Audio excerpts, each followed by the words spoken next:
Hello. It's Wednesday, and it's Atlantic time. It's 12:30, or very close to 12:30, and so it's time for the daily devotional. I want to just say in advance an apology if you hear noise. We're doing renovations here at the church, or some repairs and such to the building, and so that's just outside my office wall, right over there. There's some noise. So if you hear some banging or power tools, that's what that is. So I apologize for that, but that can't be helped. Um, we're having a good day here in Nova Scotia. A bit damp today, some fog, but I guess it's moving into the end of the fall season. Well, we're gonna look at our devotional, and we're in verse 18 of chapter 2 in the book of Proverbs, and so that's what we're gonna look at today.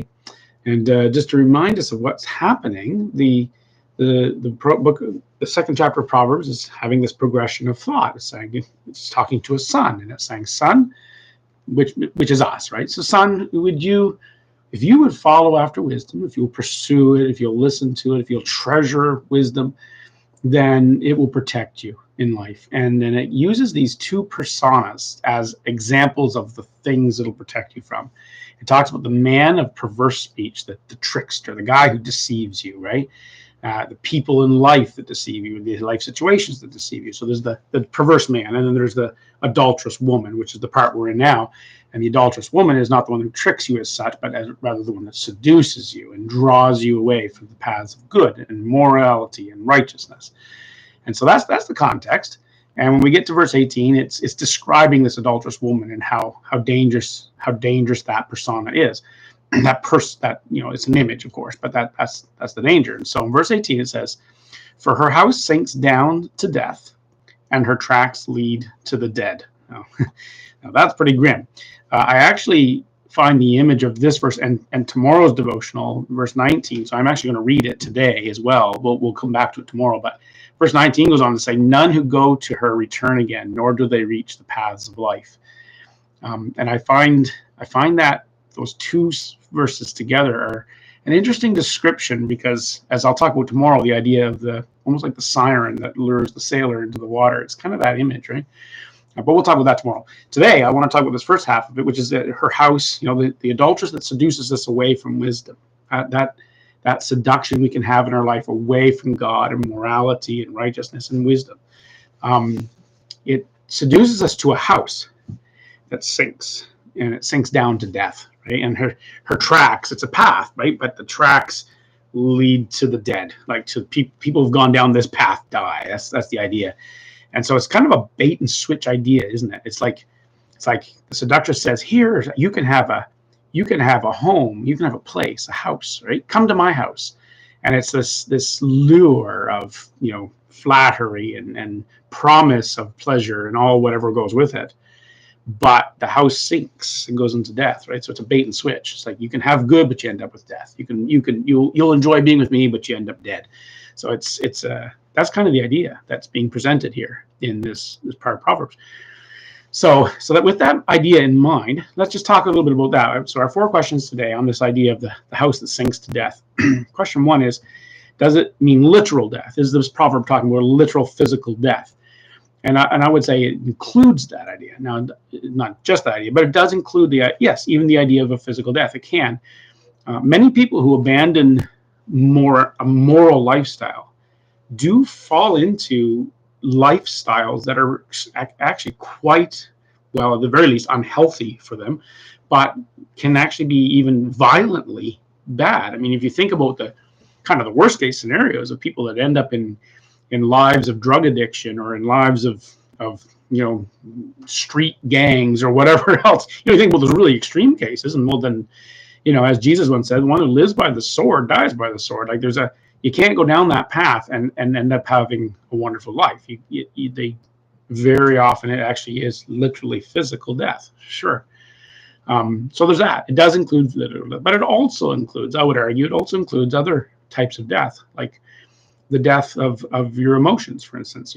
People end up with emotional ruin because they followed after the seductress of of sin, right? Or even intellectual death. We fall into a darker place or into mental disability and sickness because we followed after, an immoral, unwise seductress. And so it's like a death of our minds or of our social life. I mean, how many relationships have been shipwrecked or destroyed? Death of our relationships with people, our social interactions with people, because we listen to a seductress, and our family life or our marriage or whatever gets destroyed by it, right? But even spiritual death, our very sense of self and identity can be destroyed by this bait and switch of sin, of immorality, and the unwise choices. And so that's what the death is. When the seductress draws us away from a high moral integrity and wisdom, it's destruction, all kinds of parts of our life, right? Question 2 today is this about addictions, right? So, or does this mean any other things as well? Like it sounds a lot like the stuff we in our day and age, this was written, thousands of years ago, but in our day and age, we know a lot about addictions. And so it sounds a lot like that kind of thing. And I would say, I suppose to some degree, it kind of is talking about addictions. Like, it fits very well if you look at the people who are involved with addictions like drugs or alcohol or even food or sex or whatever. And so, it does talk about them, and it is like that. But it's not only that.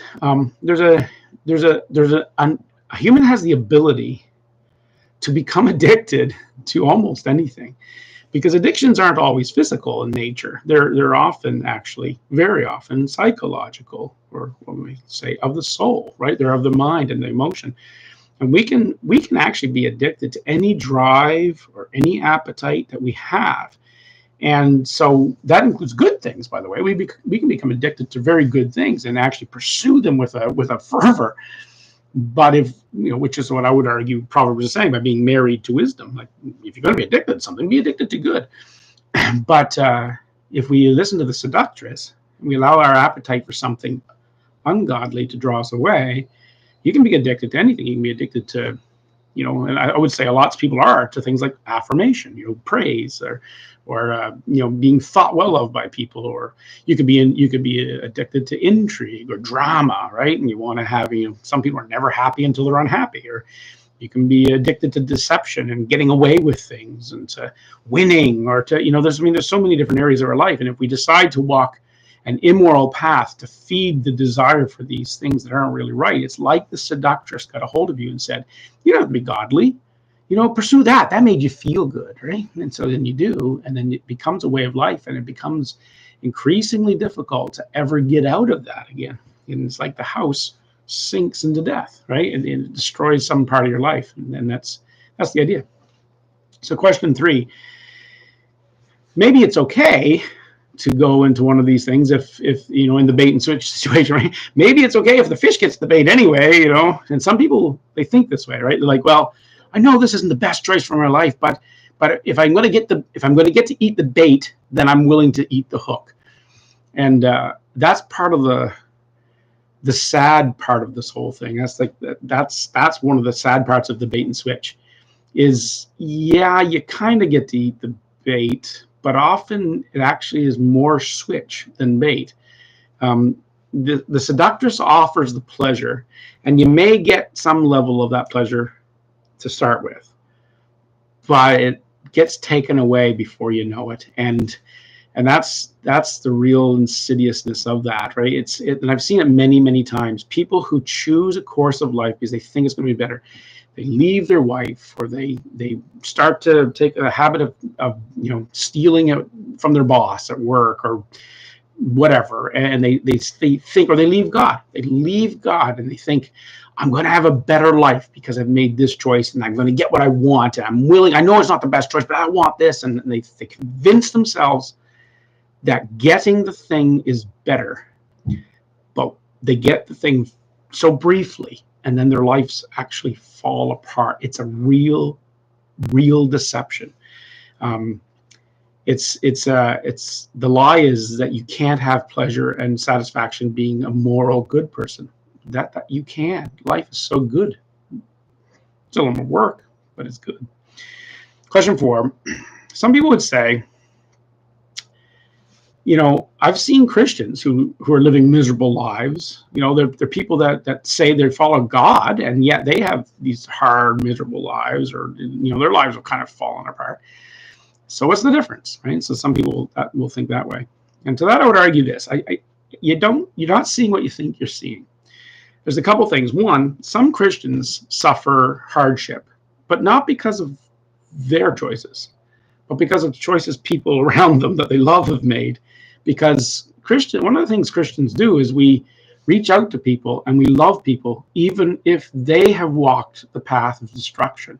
We reach to them. And so, yes, it's painful to us. If you think about Jesus, the first Christian, think about Jesus. He died on a cross, right? Why? Because of his bad choices? No, actually, because of our bad choices. And he gave up his life to help reach us.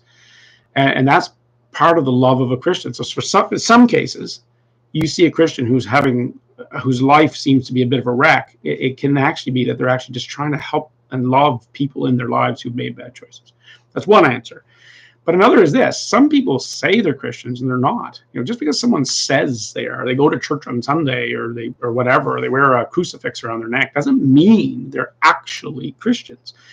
And so in some events, what you have is somebody who wants to try and hold on to that identity, but they actually would rather live with the seductress, right? And there's that as well. And so then their lives are a wreck. And then another thing to think about is sometimes they're not as miserable as you think they are, because they're actually not. They haven't been. They're not obsessed about the same things that the non-Christian is. And so, sometimes that person doesn't live with a lot of money in their life. Yeah, but they don't really want a lot of money in their life, so they're not unhappy, right? Just whatever. But the wreck we're talking about in this verse, that wreck that's like death, that doesn't happen to Christians. We don't see that way. We remain at peace and with hope, because God has taught us to love and value morality and goodness, and we can't lose those things, right? So we stay in those places. And yes, we may face hardship. The book of Proverbs is not promising anybody that they won't face hardship. What it's saying is that with wisdom in our lives, we can face hardship and end up going through it and making it, whereas the person who abandons it ends up destroyed by the hardship in their spirit, their soul, their mind, their life, whatever. That's the difference. Anyways, something to think about today. So as kind of my wrap up, don't fall for the lies and the flattery of the seductive draw. The grass isn't greener on the other side of the fence. The ways of God really are worth it. Don't go to the seductress house thinking, well, at least I'll get this pleasure, because it just doesn't last, and it destroys. All right. God bless you. God do in fact bless everybody who watches this video. Give us wisdom and endurance, and help us to persevere against the temptations. We pray in Jesus' name. Amen. God bless. If God wills it, tomorrow, I'm just going to check my calendar, but I think so. Tomorrow, at 12:30, once again, Atlantic time, we will move on to the next verse. Have a great day.